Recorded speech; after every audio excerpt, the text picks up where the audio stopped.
우리의 마음과 정성을 모두어서 하나님께 주일날 예배를 드리겠습니다.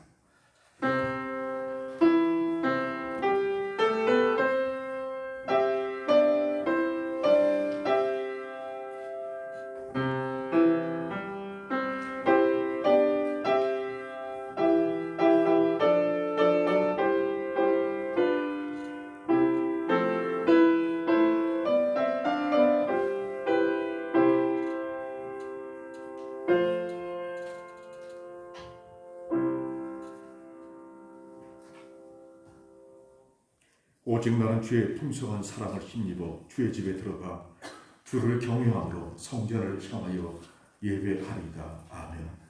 거룩하시고 사랑과 의리가 풍성하신 아버지 하나님, 우리를 구원하시고 거룩한 예배에 초대해 주신 것을 감사합니다. 하나님이 주신 거룩한 날입니다. 온 마음을 다하여 정성을 다하여 거룩한 하나님께 절하며 경배드리게 하여 주옵시고 우리의 경배를 받아 주옵소서. 하나님께 영광이 되는 예배가 되게 도와주옵소서. 저희에게는 하나님의 은혜와 기쁨이 되게 하여 주옵소서. 예배의 시종을 성령님께서 인도해 주옵기를 간절히 바라면서 예수님의 이름으로 기원하옵나이다. 아멘. 다 같이 영광송 43장 부르시겠습니다.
지난날 우리의 삶을 되돌아보면서 주님 앞에 진실된 마음으로 찬양하는 기도를 드리겠습니다. 오늘 주일이고 우리가 주일에 교회 나와서 예배드립니다. 예수 믿는 이후로 지금까지 그래왔고 평생을 그럴 것입니다.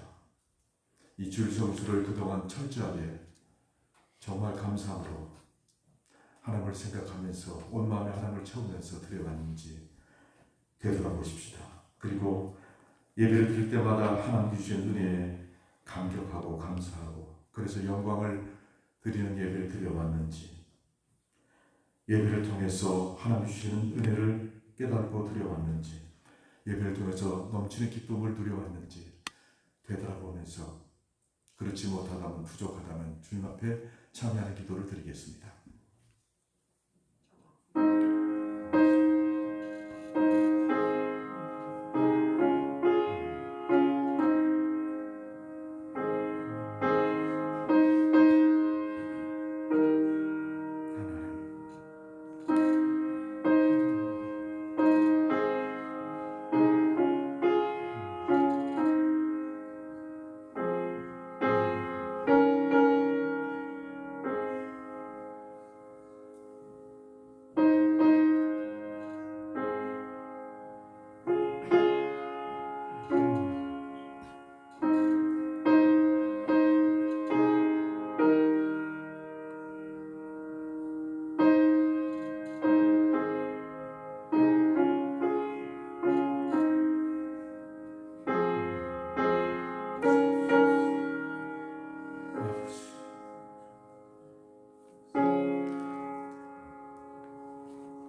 자신의 허물과 죄를 알고 참회할 때마다 하나님은 도리어 기뻐하십니다. 그리고 다 씻어주십니다. 정결하게 씻어주셨습니다. 그 깨끗한 마음으로 오늘 예배를 드리십니다. 우리의 남은 생에도 정갈하게 살아가는 복된 성도들이 다 되시기를 바랍니다. 이제 한 목소리로 진실된 마음으로 사도신경으로 우리의 신앙을 고백하겠습니다. 나는 전능하신 아버지 하나님 천지의 창조주를 믿습니다. 나는 그의 유일하신 아들 우리 주 예수 그리스도를 믿습니다. 그는 성령으로 잉태되어 동정녀 관에게서 나시고 본디오 빌라도에게 고난을 받아 십자가에 못 박혀 죽으시고 장사된 지 사흘 만에 죽은 자 가운데서 다시 살아나셨으며 하늘에 오르시어 전능하신 아버지 하나님 우편에 앉아 계시다가 거기로부터 살아있는 자와 죽은 자를 심판하러 오십니다. 나는 성령을 믿으며 거룩한 공교회와 성도의 교제와 죄를 용서하는 것과 몸의 부활과 영생을 믿습니다. 아멘. 교도문 44번 시편 100편입니다.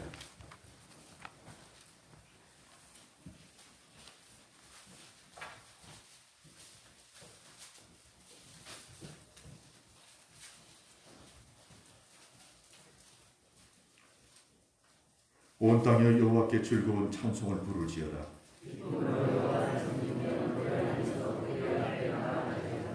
여호와가 우리 하나님이신 줄을 너희는 알지어다.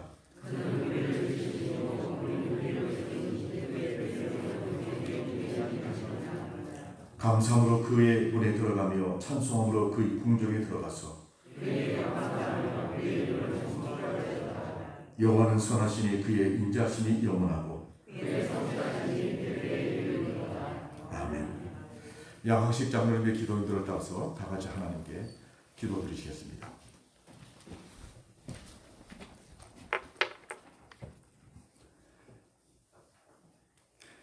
아버지 하나님, 저희를 지으셨으므로 사망과 도말의 주권까지 가지신 주님의 전능하심을 찬양합니다. 그 전능함으로 우리의 평생을 인내하시는 주님의 은혜에 감사하며 피조물로서 당연한 예배를 주님 앞에 드릴 때에 공로로 드러내지 않도록 예배자인 저희를 겸손하게 하시고 오직 은혜에 감사하도록 도와주시옵소서. 아버지 하나님, 주님께서는 저희에게 에덴을 허락하셨지만 죄에 속한 행실과 경박한 믿음으로 낙원을 잃어버리고 말았습니다.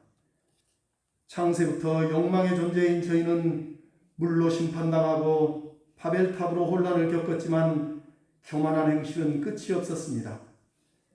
죄로 회칠한 숱한 시간은 바람같이 흩어져 버렸지만 저희는 여전히 주님이 창조한 자연을 파헤치며 자연을 소비하며 환경을 깔아뭉개면서 거만하게 살아가고 있습니다.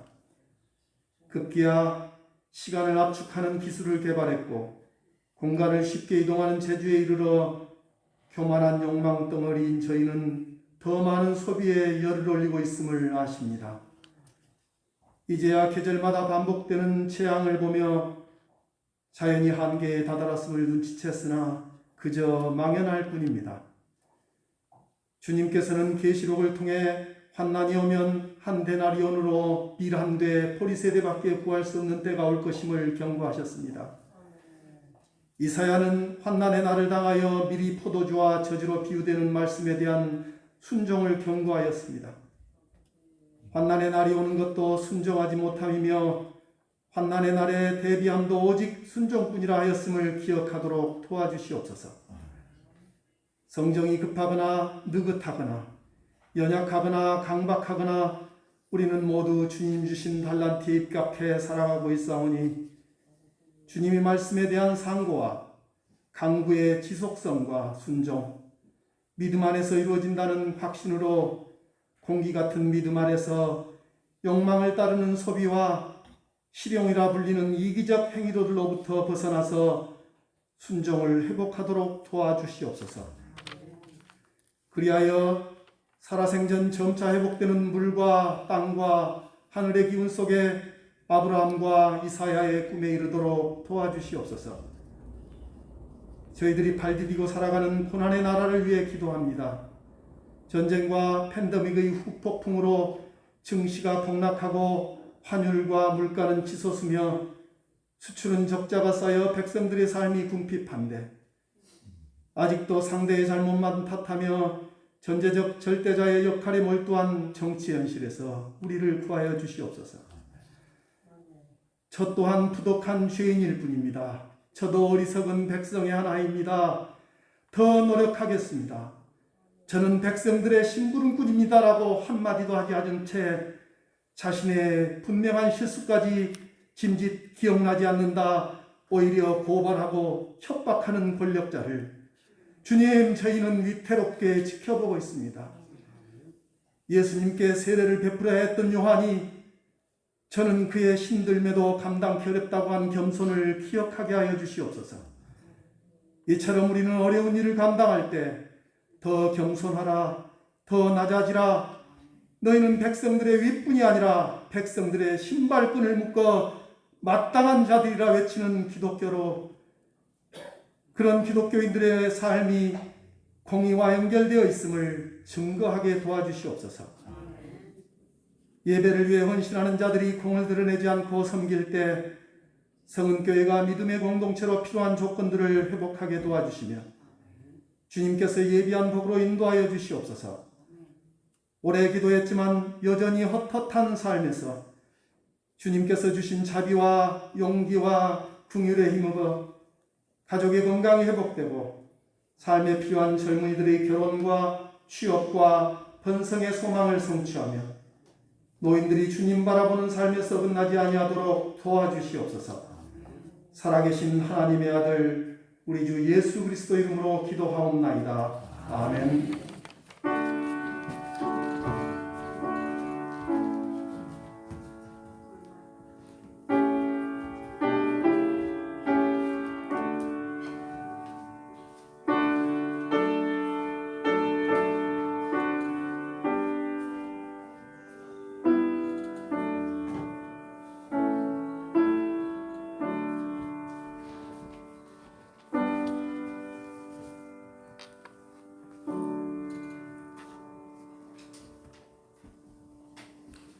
하나님께서 오늘 우리에게 주신 말씀은 누가복음 13장 10절로 17절까지 말씀입니다.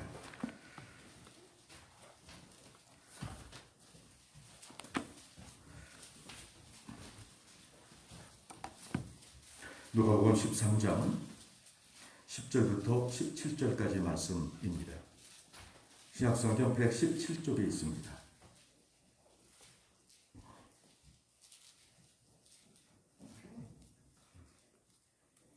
하나님 말씀 누가복음 13장 10절로 17절까지 말씀을 봉독하겠습니다. 예수께서 안식일에 한 회당에서 가르치실 때에 18배 동안이나 귀신 들려 앓으며 꼬부라져 조금도 펴지 못하는 한 여자가 있더라. 예수께서 보시고 불러 이르시되 여자여 내가 내 병에서 놓였다 하시고 안수하시니 여자가 곧 펴고 하나님께 영광을 돌리는지라. 회당장이 예수께서 안식일에 병 고치는 것을 분내어 무리에게 이르시되 일할 날이 엿새가 있으니 그 동안에 와서 고침을 받을 것이요 안식일에는 하지 말 것이니라 하거늘 주께서 대답하여 이르시되 외식하는 자들아 너희가 각각 안식일에 자기의 소나 나귀를 외양간에서 풀어내어 이끌고 가서 물을 먹이지 아니하느냐. 그러면 18배 동안 사탄에게 매인 바 된 이 아브라함의 딸을 안식일에 이 뱀에서 푸는 것이 합당하지 아니하냐. 예수께서 이 말씀을 하시되 모든 반대하는 자들은 부끄러워하고 온 무리는 그가 하시는 모든 영광스러운 일을 기뻐하니라. 아멘. 본문의 말씀을 통하여서 큰 은혜가 있으시기를 바랍니다. 오늘 본문 말씀은 안식일에 주님께서 한 여인을 치료해 주신 이야기입니다. 그런데 그날이 안식이었기 때문에 그 안식일 논쟁이 바리새인들 간에 예수님과 사이에서 이루어지고 말았습니다. 우리는 이 이야기 속에서 안식일 논쟁의 이야기가 아니라 예배를 통한 깨달음의 은혜를 함께 생각하며 나누고자 합니다. 우리는 주님을 만난 이후에 주일이면 의뢰인 만찬을 제껴두고 오늘처럼 교회에 나와서 믿음의 공동체와 함께 하나님 앞에 예배를 드리고 있습니다. 이 일은 천국에 들어갈 때까지 우리 건강이 허락하는 날 우리 계속할 것입니다. 그래야만 되고요. 그만큼 주일 성수는 하나님이 매우 귀하게 여기시고 우리 또한 귀히 여기는 우리의 기본적인 신앙 생활입니다.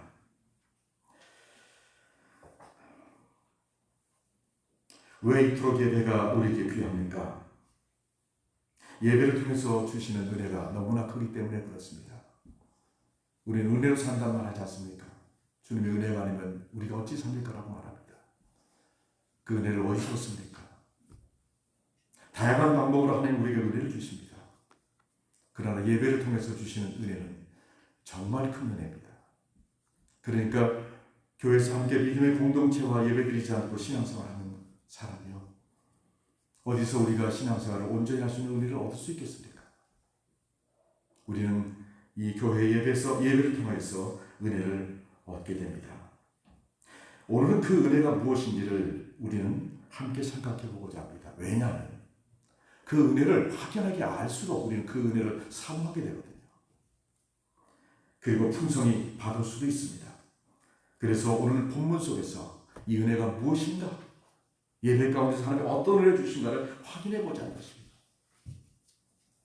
그리고 하나님께서 이 은혜를 주시도록 우리가 사모하는 겁니다. 풍성한 은혜자들이 다 되시기를 바랍니다. 오늘 본문 이야기는 안식일 예배에 있었던 일인데 당시 예배는 지금 예배 순서와 거의 흡사했습니다. 예수님께서 가르치실 때라는 말이 나오는데 그 가르칠 때가 설교하실 때인지, 왜냐하면 설교는 정해놓고 있지 않고 누구나 와서 성경을 읽고 설명할 수 있었거든요. 그러니까 예배 중일 수도 있습니다. 어쩌면 예배 직전이나 예배 후에 있었던 일인지도 모릅니다. 왜냐하면 여기 논쟁이 있었잖아요. 예배 중에 논쟁할 수 있겠습니까? 그러니까 이 일이 예배 전에 있었던지 아니면 예배 후에 있었던지 모르겠습니다. 그러나 넓게 보면 그날의 예배 가운데 있었던 일입니다. 그 예배에 참여한 한 여인을 누가는 이렇게 소개해주고 있습니다. 18년간 허리가 꼬부라져서 살았습니다. 펴지 못했습니다. 척추질환 환자입니다. 그런데 원인을 본문에서는 누가는 말해요. 누가 의사거든요. 네. 이거는 인간이 연약해서, 몸이 연약해서 생긴 병이 아니라 귀신 들려서라고 얘기하고 있습니다. 이 여인이 안식일에 예배를 드리기 위해서 회당에 그런데 왔습니다. 허리를 불편히 집에서 회당까지 걸어오는 게 얼마나 힘들었겠습니까?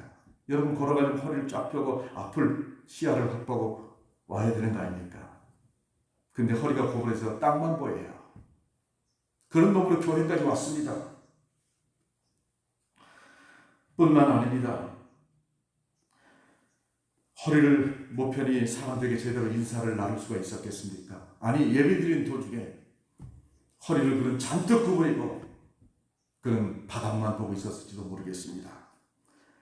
그런 가운데서 예배를 드리니 정말 심히 불편하기 그지없습니다. 그럼에도 불구하고 이 여인은 예배에 참석했다는 사실입니다. 그게 분명합니다. 예배의 소중함을 아는 분이 분명합니다. 그런 상황에서도, 그 고통 속에서도 하나님께 자신에게 베푸던 은혜를 알고 있는 사람이 분명합니다. 그래서 하나님께 찾아가 감사의 예식을 드린 겁니다. 또 어쩌면요, 내 병을 치료할 분은 하나님밖에 없다.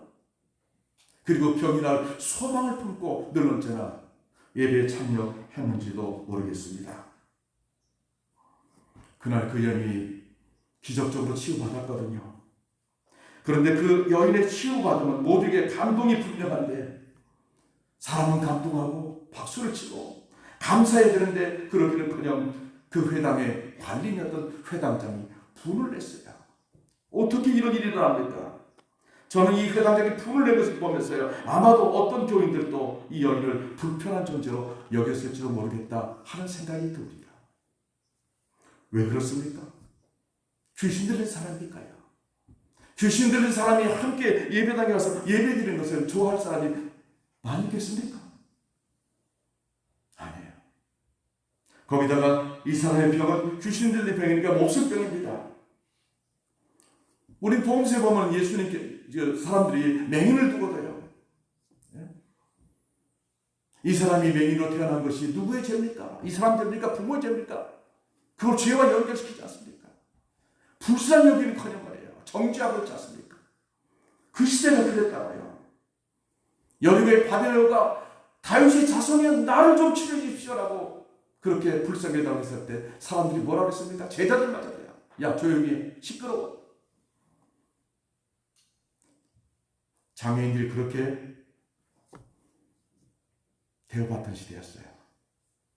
그러니 장애뿐만 아니라 귀신과 들려서 그런 장애를 얻었으니 사람들이 그를 바라보는 눈이 불편하지 않았겠습니까? 그러니 이 여인이 교회에 오고 싶었겠습니까? 알지름을 해당해서 예배된 것이 의무라 할지라도 그는 얼마든지 핑계를 댈 수가 있었습니다. 그런데 몸도 불편하고 마음도 괴로운데 아프지만 예배 참석을 했습니다. 전 이 여인을 보면서요, 요즘 세태가 어떻습니까? 우리를 한번 바라보십시오. 너무 쉽게 예배에 빠지지 않습니까? 다 그런 건 아니지만 좀 몸만 찌뿌둥하면 오늘은 쉬죠. 어떤 모임이 있으면 내 생계와 관련된 거라면 당연히 그것이 먼저지. 시간 날 때 교회에 온 것이 우리 예배입니까? 그건 아니지 않습니까? 어떤 경우에는요, 오늘 가기 싫네. 그리고 안 나오는 것도 있어요. 말도 안 되는 일이거든요. 이 여인하고 비교가 되지 않습니까? 그날 그녀의 예배 참석은 주님의 소문을 듣고 치유를 받기 위해서 간 것이 아닌 듯이 보입니다. 매우 불편했던 여인의 예배 참석은 우리에게 그래서 신선한 깨달음과 도전을 주지 않습니까? 부끄럼도 느끼게 하고요. 도전도 주고요. 주일 성수를 다짐하기도 해줍니다. 예배 참석은 우리에게 신선한 깨달음을 주고 있습니다. 이 여인의 예배 참석이에요. 예배는 참석하는 것이 의미입니다. 정말 소중한 은혜거든요. 그럼에도 불구하고 참석해야 할 만큼 의뢰로운 것이거든요. 우린 그렇게 하고 평생을 주일 성수해야 합니다. 또 다른 예배 은혜는 주님이 예배자인 우리를 다 아신다는 것을 보게 됩니다. 이것이 은혜입니다. 그날 예배시의 12절과 예수께서 보시고 그랬어요. 전지하신 모든 것을 아시는 주님이 누가 설명해 주지 않아도 그 여인이 말하지 않아도 주님은 이미 그 여인을 보셨고 아셨습니다. 겉모습만 아신 것이 아니라 그 형편도 아셨고 속마음도 그가 품고 있는 소망도 주님은 아셨습니다. 그녀가 주님께 다가와 아무 말 하지 않았음에도 불구하고 누가 저희를 좀 도와주십시오라고 말하지 않았어도 주님은 이미 다 아셨습니다. 예배가 무엇입니까? 하나님 앞에 나를 보이는 거예요. 하나님이 그렇게 명령하셨거든요. 나에게 너를 보이라고요. 그러니 하나님은 예배 나온 사람 한 사람 한 사람을 다 보십니다. 원문에는 우리 본문에는 번역본에는 생략됐지만 보라는 말이 있습니다. 주님이 그 여인을 아시고 그녀를 물론 사람들에게 보라고 하셨습니다. 내가 이 여인에 대해서 이미 다 알고 있다. 너희도 이 여인을 정말 알고 있는가? 주의를 환기시켜 주신 것입니다. 그리고 불러 이루시게 됐습니다.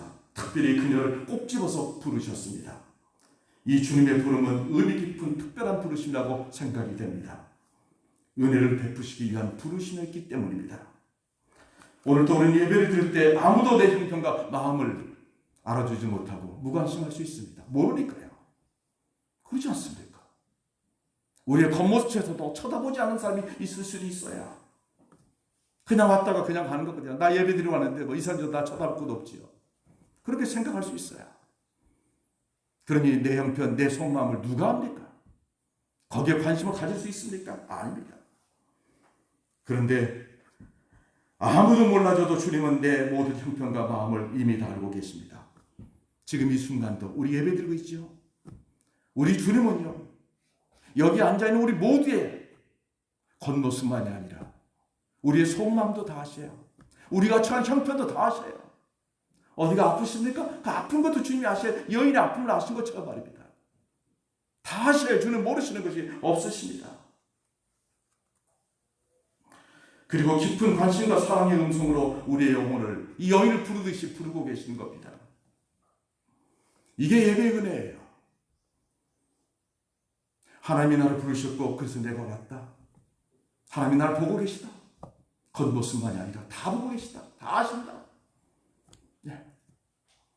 무서운 죄를 짓고 이곳에 왔다면 떨겠죠. 그런 사람은 예배 또 오지도 않고요. 우리가 예배드리러 이곳에 왔을 때 하나님은 나를 다 아신다는 거예요. 이게 은혜입니다.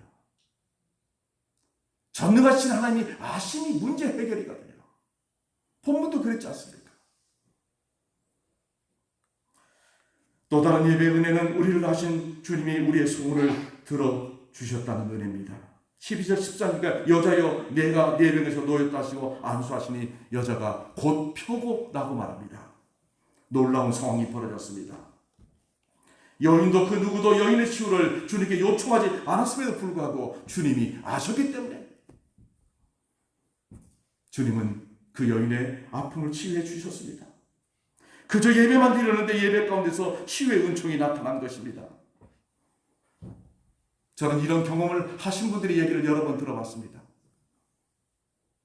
예배 드렸는데 예배 가운데서 가슴이 뜨거워지고 뭔가 다른 이상한 느낌이 들었다는 거예요. 그리고 자신의 문제가 해결됐다는 얘기를 많이 들어봤습니다. 여인이 그랬습니다. 예배만 드리러 왔는데 예배 드렸는데 치유의 은총이 나타났습니다. 여인이 예배 중에 치유받았다는 사실은 그때만이 아니라 오늘 또 우리에게 희망이 된다는 것입니다. 왜 그때만 치유해서 똑같은 주님이신데 안수까지 하셨습니다. 손을 대신 것입니다. 사람들은 이 여인이 귀신 들려 생긴 병이기 때문에 그 여인과 닿기만 해도 부정한 것이라고 생각해서 아마 피해 다녔을 겁니다. 옆자리에 앉았으면 조심조심했을 것입니다. 불안불안했을 것입니다. 그런데 주님은 그 여인에게 손을 얹고 안수하셨습니다. 여인의 아픈 몸만 아니라 사랑의 마음도 어루만져 주신 것입니다. 아무도 자기와 닿는 것을 원치 않고 피해가는 사람들, 그 속에서 그는 늘 언제나 안식일을 보내야 됐는데 주님이 의도적으로 손을 내실 때 그 여인의 마음이 얼마나 뭉클했을까? 얼마 만에 누가 내 몸에 손을 댔을까? 나를 만져줬을까? 그 생각을 할 때 그는 감격했을 것이라고 생각합니다. 그 여인만이 아닙니다. 우리는 예배드릴 때마다 내 마음을 어루만져 주시는 주님의 손길을 경험할 수 있습니다. 아마 여러분 수없는 예배 가운데 여러 번 그런 경험을 하실 겁니다. 너무 속상한데, 너무 분노가 치는데, 그런데 주일이니까 교회 왔어요. 그런데 예배 가운데 주님이 그 손으로 내 마음을 쓰다듬어 주셔서 마음의 아픔이 사라지고 분노가 가라앉은 것을 경험해보지 않았습니까? 예배 사람은 누구나 다 한두 번은 경험하는 거 아닙니까? 아니, 매주일 예배드릴 때마다 우리는 이런 경험을 해야 합니다.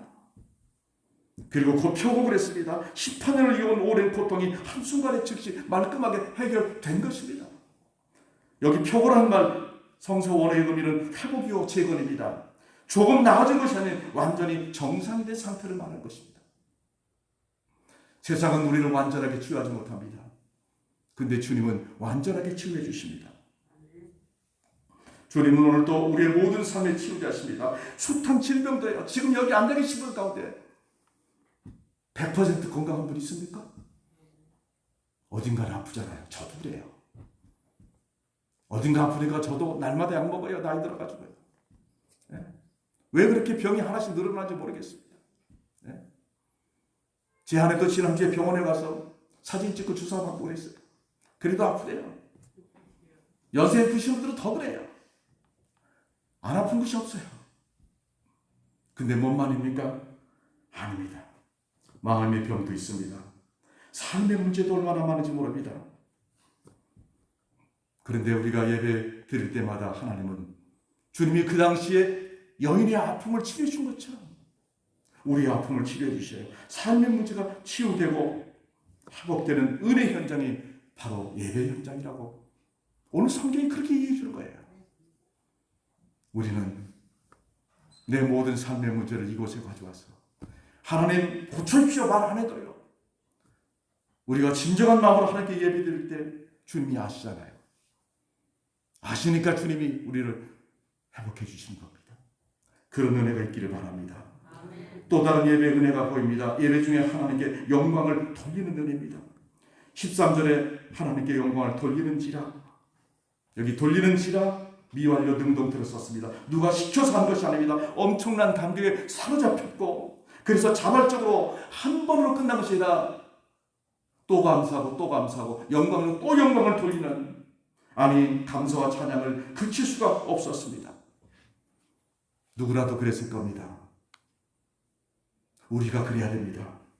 예배의 목적은 하나님께 영광을 돌림입니다. 예배엔 많은 순서들이 있습니다. 왜 그렇게 순서가 많을까? 그 모든 순서는 하나님께 영광 돌리기 위한 순서입니다. 예배의 부름부터 시작하죠. 그것도 하나님께 영광 돌리기 위해서요. 하나님 우리를, 주인 우리를 부르셨습니다. 말씀으로 부르셨습니다. 감사하는 거예요. 찬양하지요. 하나님 영광 돌리기 위해서 찬양하는 것입니다. 참여 기도도 마찬가지입니다. 신앙 고백도 마찬가지고, 교동문을 우리가 같이 교도하는 것도 마찬가지고, 하나님의 영광을 위해서입니다. 하나님의 말씀을 듣는 것, 마음을 열고 듣고 하나님의 영광을 위해서. 봉헌도 마찬가지고요. 네. 축도도 마찬가지입니다. 모든 예배 순서가 하나님께 영광을 돌리기 위한 것입니다. 그래서 우리는 예배 내내 순서가 바뀔 때마다 바뀐 이 순서를 통해서 내가 하나님께 영광을 돌리리라. 왜? 그러기 위해서 왔으니까요. 그것이 예배의 목적이니까요. 예배를 마친 후에도 하나님께 영광을 돌리는 것입니다. 이것이 바로 은혜예요. 하나님께 영광을 돌리는 은혜라고요. 예배를 통한 또 다른 소중한 은혜는 사랑과 긍휼의 체험입니다. 18년 된 질병의 치유는 정말 놀라운 은혜예요. 잔치 벌여야 되지 않습니까? 네? 그런데 보세요. 우리의 기대와는 달리 회당장이 분을 냈습니다. 그가 하는 말이요, 안식일이니 다른 날 와서 고침을 받으라고 말합니다. 찬물을 끼얹는 거 아닙니까? 분까지 내야 할 일이었습니까 그게? 네. 바른 안식일에 대한 해석입니까? 아닙니다. 율법은 하나님이 주신 것입니다. 하나님이 어떤 마음으로 주셨을까? 그 하나님의 마음을 아는 것이 중요합니다. 그래서 곧바로 주님이 말씀하시지 않습니까? 하나님의 마음을 우리가 알기에 안식일에 소나 나귀가 물을 먹도록 천규비, 그 당시 천규비셨습니다. 우리가 쓰는 거리벼락으로는 910m인데 그렇게까지 풀어주면서 물을 먹게 하지 않느냐? 왜? 하나님의 마음을 아니까. 이 말씀을 주신 의도를 아니까. 그런데 사탄에게 매인 여인에게 풍류를 베풀 수 없고 풀어줄 수 없다는 것이 무슨 말이냐? 풀어줌이 합당하지 아니하냐라고 말씀하십니다. 이 말은 이 일은 선택이 아니라 반드시 해야 할 일이라고 말씀해 주신 것입니다. 주님의 말씀에 비추면 회당장의 주장은 율법의 잘못된 이해선 편견이 틀림없습니다. 성경은 바르게 해석하는 것이 무엇보다 중요합니다. 그렇지 않으면 삐뚤어진 편견이 생기기 마련입니다. 예화 집에 보니까 이런 얘기가 있더라고요. 낚시를 갔는데요, 낚시꾼들이 쭉 앉아 있습니다. 낚시꾼들은 작은 고기 잡는 거니까 큰 고기 잡는 거 아닙니까? 남보다 큰 고기 잡아야 해요. 의기양양하고요. 마치 뭐 이긴 것처럼 그렇습니다. 그때 어떤 낚시꾼이요, 이상해요. 큰 고기 잡은 물에 놔줍니다. 쳐다보다가 작은 고기만 넣습니다. 너무나 이상한 거예요. 그 옆에 있던 낚시꾼이 물었습니다. 아니, 당신은 왜 큰 고기는 놔주고 작은 고기만 넣습니까? 그 사람 말이 얼마나 황당한지 아십니까? 저희 집에 팬이 25cm밖에 안 됩니다. 이게 말입니까 뭡니까? 예? 고집도 참 그런 고집이 어디 있습니까? 아니, 잘 넣으면 되잖아요. 이런 참 말도 안 되는 이런 일들을 사실 우리는요 살아가면서 하고 있지 않나 하는 생각을 해봅니다. 편견은 불합리한 고집일 뿐입니다. 자신도 불행하고요, 그와 상대하는 그 사람도 불행하고요, 모든 듣는 자가 다 불행합니다. 좋은 분위기마저 도리어 망쳐버리고 맙니다. 본문의 분위기가 그렇지 않습니까? 회당장의 억지에는 또 다른 이유가 숨어 있었습니다. 이게 감추어진 거예요. 그 여인에 대한 국률이 전혀 없었어요. 귀신 들려서 저렇게 보기 좀 그런데 안 왔으면 좋겠다. 아마 틀림없이 그런 마음 갖고 있었을 거예요. 국률이 없었어요. 안 됐다. 어떻게 도와줄까? 연민의 마음이 없었어요. 그런데 반면에 주님은 바리새인들의 편견으로 공격을 당한 것을 아시면서도 여인을 치유해 주십니다. 이유가 뭡니까? 인간에 대한 포기할 수 없는 국률과 사랑 때문입니다. 안식일 치유는 이것만이 아니었습니다. 안식일에 손 마른 자도 치료한 적이 있었고요. 38년 된 병자를 치료한 것도 안식일이었고요. 어떤 맹인의 치유도 안식일이었습니다. 우리는 각박한 세상에서 살아갑니다. 그 속에 국률과 사랑도 메말릅니다. 그래서 예배를 드릴 때마다 메말라버린 국률과 사랑을 회복해야만 하는 것입니다. 주님이 예배 가운데 보셨던 그 국률과 사랑을 나도 회복하고 나도 그렇게 살리라 다짐해 보는 것입니다. 이것이 바로 예배가 주는 은혜입니다. 뉴욕 시장을 3번이나 역임했던 나파대 시장의 이야기가 있습니다.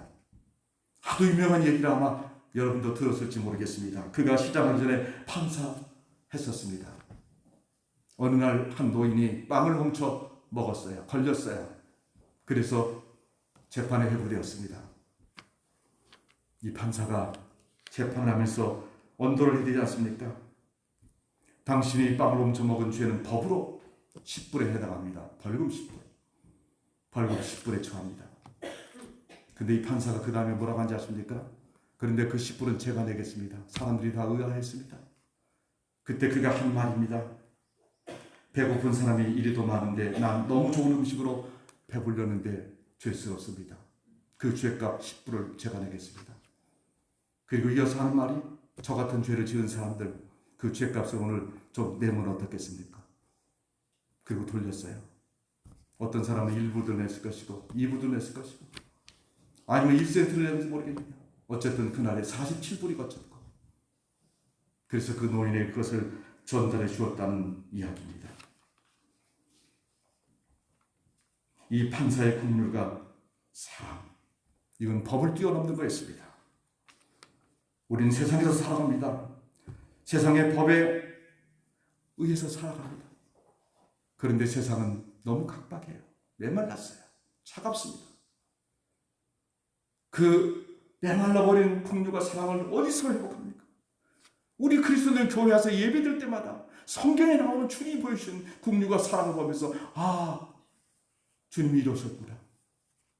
이게 세상을 살게 하고 우리를 숨쉬게 하는 거구나. 그거 배우는 거예요. 그래서 우리도 그 은혜로 살아가는 것입니다. 어디서 가르쳐주지 않습니다. 예배 가운데 배울 수 있는 겁니다. 예배가 주는 놀라운 은혜가 또 있습니다. 인생이 바뀌는 은혜입니다. 이 여인이요 18년간 사탄의 지배 아래 있었습니다. 사탄에 매였단 말은 사탄의 지배 아래 있다는 말이지요. 그런데 오늘 예배를 통해서 마침내 그 매임에서 풀려났으니 하나님의 통치 아래 있게 된 것입니다.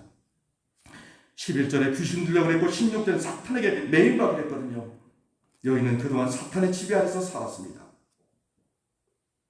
그런데 세상의 모든 범죄들 파괴, 지나친 경쟁의식, 이기주의, 비판, 교만, 우월감, 다툼, 전쟁 이 모든 세상의 문제가 하나님이 주신 건가요? 아니에요. 사탄의 유혹과 영향 때문입니다.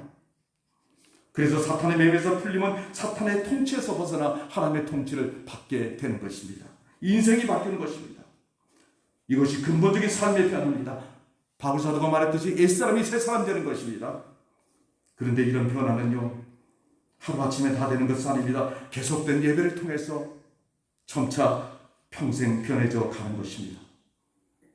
그래서 10절에 보면 예수께서 안식일에 한 회당에서 가르치셨습니다. 이 가르침은 매 안식일마다 있었습니다. 목적이 무엇이었습니까? 삶의 바른 변화였습니다. 그런데 보세요. 예배 드린다고 다 되는 건 아닙니다. 회당장이 예배 빠뜨렸겠습니까? 그는 한 번도 빠뜨리지 않고 꾸준히 안식일 회당 예배를 드렸을 것이라고 추측이 됩니다. 그런데 변하지 않았어요. 그의 행위는 사탄의 통치였어요.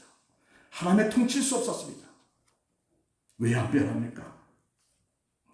내 삶이 내가 수없이 예배를 드리고 예배 빠지지 않는데도 편하지 않았다면 내가 바른 예배를 드리고 있는가를 점검해야 됩니다. 필시 그것이 원인입니다. 회당장은 얼마나 많은 예배를 드렸는데 자기 교가 18년의 고통 속에서 나음을 받은 것을 보면서도 축하, 기쁨 아닌 알량한 율법 지식으로 분노했어요. 변하지 않은 사람입니다. 회당장이지만 하나님의 통치 안에 여전히 사탄의 통치 안에 있는 사람이 분명합니다. 저는 오늘 또 이런 그리스도인들이 세상에 많지 않을까 두려운 마음이 듭니다. 우리는 예배를 통해서 늘 하나님의 통치로 회복하는 은혜를 얻으시기를 바랍니다. 또한 그날의 예배를 통해서 진정한 공동체가 회복되었습니다. 6절에 이 여인도 아브라함의 딸. 아니 당연한 얘기 아니에요. 유대인이니까요. 유대인은 다 아브라함의 딸이에요.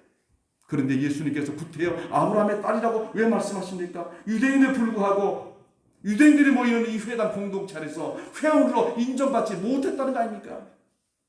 소외당하는 것입니다. 삭개오에게서도 마찬가지입니다. 그도 유대사에서 소외당했습니다. 그래서 예수님이 사람들에게 외칩니다. 선언하십니다. 이도 아브라함의 아들이라고요. 이런저런 차별이 믿음의 공동체 안에 있다면 그것은 진정한 믿음의 공동체일 수 없습니다. 예배는 하나님 아버지 앞에 나온 동등한 자녀들입니다. 그러기에 사회적인 모든 차별을 다 내려놓고 사회에서는 각가지 차별이 있어요. 구별이 있지 않습니까? 그러나 적어도 교회 오는 순간부터는 예배드린 그 순간에는요 모든 차별이 의미가 없습니다. 다 내려놓고 하나님의 아들, 딸이라는 형제의식 속에서 한 가족 공동체로 하나님 앞에 선 것입니다. 그러니 교회 안에서는 누구도 무시해서도 안 되고요. 거꾸로요. 누구도 특별 대우해서 안 됩니다. 도리어 약한 자를 더 챙겨줘야 됩니다. 그게 가족 아닙니까? 가족 같은 공동체의 예배. 이것이 은혜예요. 이게 없으면 세상과 뭐가 다릅니까? 똑같습니다. 그런데 은혜가 있겠어요? 마지막 그날 예배가 준 은혜는 행복이었습니다.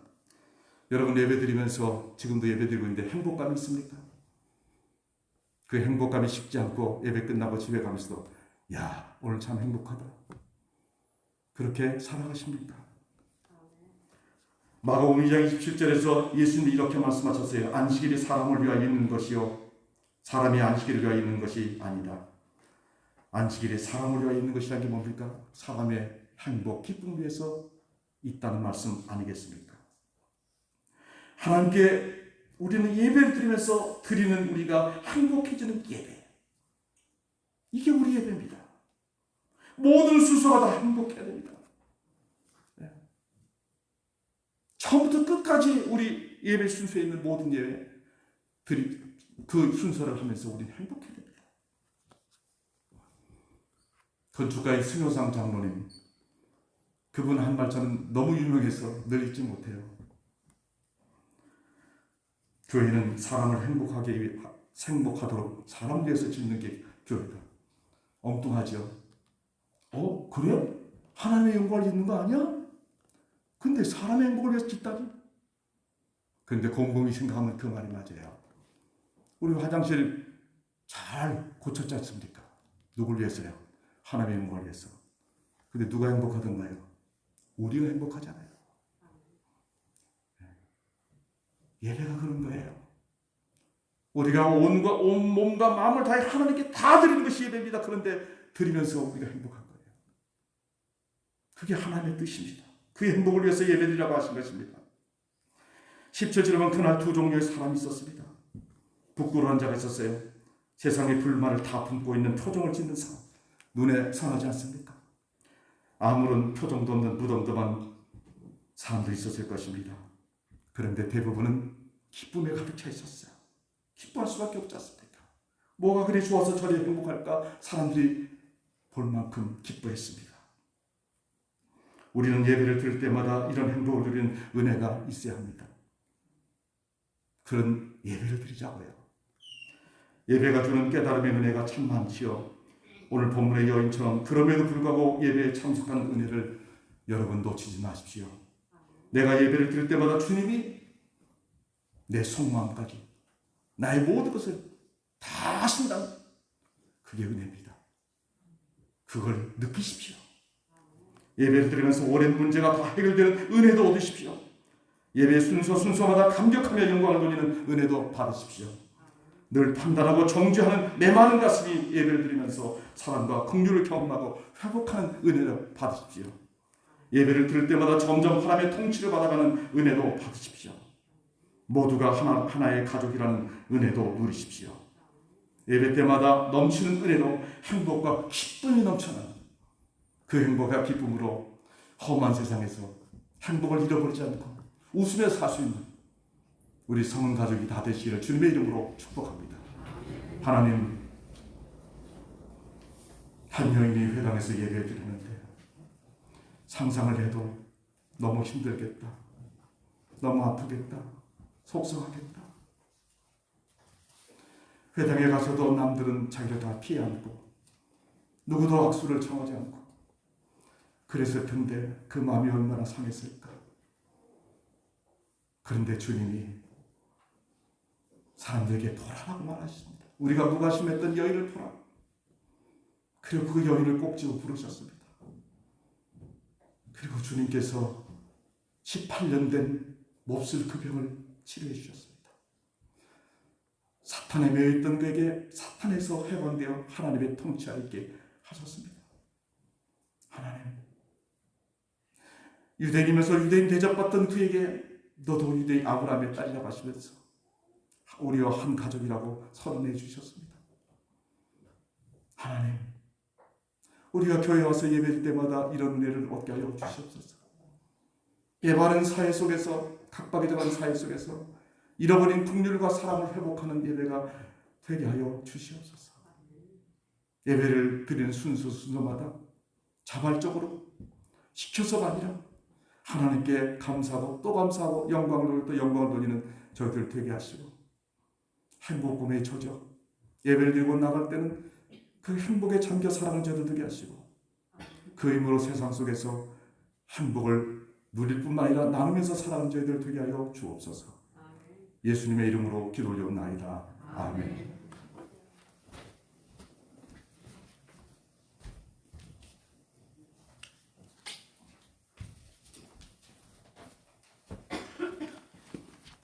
하나님, 감사합니다. 은혜를 주시려고 저희를 예배 자리로 불러주신 것을 감사합니다. 예배를 드릴 때마다 오늘 성경에 나타난 그 놀라운 은혜들이 우리에게 주어지게 도와주옵소서. 풍성하게 주어지게 도와주옵소서. 예배를 드릴 때마다 감격하고, 예배를 드릴 때마다 우리가 변해가고, 예배를 드리면서 행복해져 그 행복을 세상에 나눠주는 자들로 살게 도와주옵소서. 이 은혜를 무엇으로 갚을 수 있겠나이까? 마음과 정성을 다하여 드리는 우리의 예물을 흠양하여 주시옵소서. 그리고 드리는 손길들마다 하루의 복을 풍성히 내리워 주시옵소서. 이 예물이 쓰일 때마다 하나님의 영광이 드러나고 주님께 영광이 되게 하시고 우리 모두가 복받게 하여 주옵소서. 성교회가 발전하는 데 소중하게 쓰여지게 하여 주옵소서. 예수님의 이름으로 기도 올렸나이다. 아멘. 다 같이 찬송가 64장 부르시겠습니다.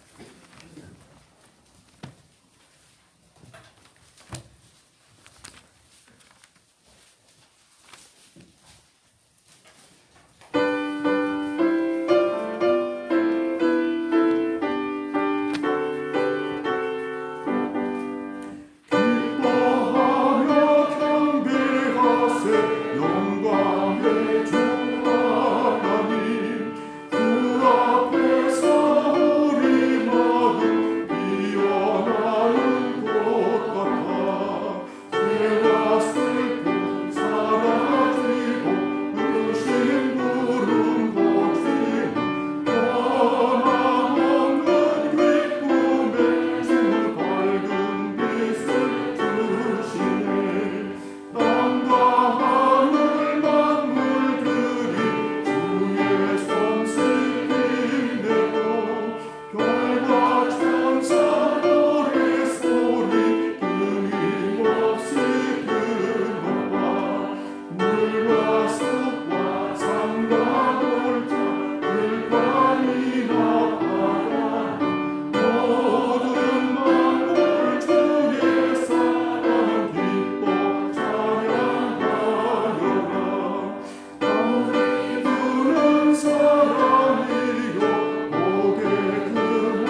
예배를 통해 주시는 하나님의 은혜를 잊지 마십시오.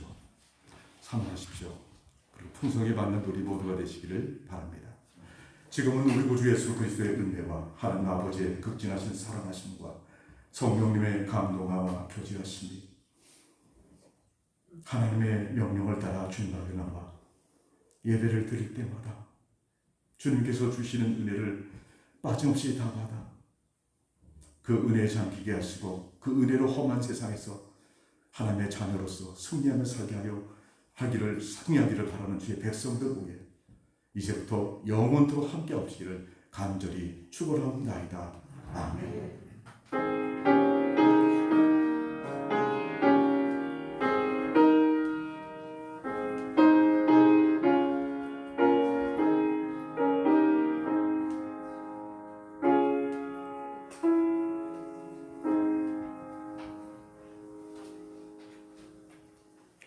교회 소식 전해드리겠습니다. 주보의 소식란을 봐주시기 바랍니다.